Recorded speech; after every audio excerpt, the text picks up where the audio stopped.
நாளைய தினம் ஆவணி மாதம் 2வது ஞாயிற்றுக்கிழமை பானு சப்தமி. இதை சில பேர் சூரிய சப்தமி, ரத சப்தமி என்றும் சொல்லுவார்கள்.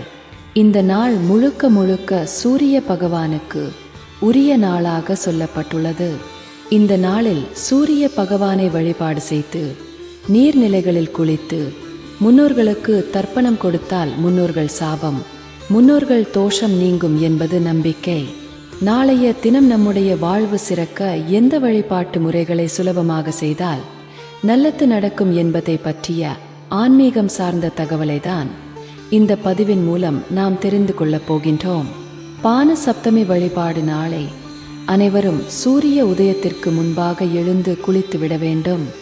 சூரியன் உதயமாகும் போது ஓம் சூரிய தேவாய நமக என்ற மந்திரத்தை சொல்லி சூரிய பகவானுக்கு நமஸ்காரம் செய்து ஒரு செம்பு பாத்திரத்தில் தண்ணீரை எடுத்து சூரிய பகவானுக்கு முன்பாக ஊற்றி நமஸ்காரம் செய்து கொள்ளுங்கள். இந்த வழிபாட்டை யாரெல்லாம் நாளைய தினம் செய்கிறார்களோ அவர்களுக்கு எல்லாம் சூரிய பகவானின் அனுகிரகம் பரிபூரணமாக கிடைக்கும்.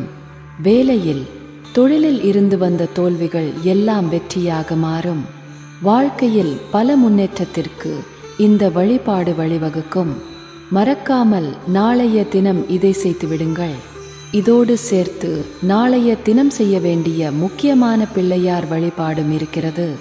நாளை உங்கள் வீட்டு பக்கத்தில் இருக்கக்கூடிய சிவன் கோவிலுக்கு செல்ல வேண்டும். எந்த கோவிலாக இருந்தாலும் பிள்ளையார் இருப்பார். இருந்தாலும் நாளைய தினம் சிவன் கோவிலில் இருக்கக்கூடிய பிள்ளையாரை வழிபடுவதுதான் சிறப்பு. இப்படி சிவன் கோவில் இருக்கும் பிள்ளையாரை வழிபாடு செய்ய செல்லும் போது 7 சிவப்பு நிற ஒற்றை செம்பருத்தி, அருகம்புல் மாலை வாங்கி செல்ல வேண்டும். இந்த 2 பொருளையும் பிள்ளையாருக்கு கொடுத்து உங்கள் பெயரை சொல்லி அர்ச்சனை செய்து கொள்ளுங்கள். பிள்ளையாரை மனமுருகி வழிபாடு செய்யுங்கள். பிறகு சிவபெருமானையும் வழிபாடு செய்துவிட்டு வீடு திரும்பவும்.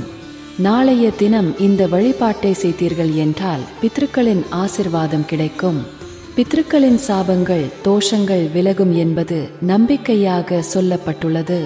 இதோடு மட்டுமல்லாமல் ராகு கேது பகவானால் உங்கள் வாழ்க்கையில் வரக்கூடிய பிரச்சனைகள் தீரும். சூரிய பகவானின் ஆசிர்வாதமும் பரிபூரணமாக கிடைக்கும். எளிமையான இந்த வழிபாட்டிற்கு பின்னால் பல ஜோதிட சாஸ்திர ரகசியங்கள் இருக்கிறது. அதையெல்லாம் தெளிவாக நாம் தெரிந்து கொள்ள வேண்டும் என்ற அவசியமில்லை. இந்த வழிபாடு உங்கள் வாழ்க்கையை வளமாக மாற்றிவிடும். நம்பிக்கையோடு இதை செய்யுங்கள்.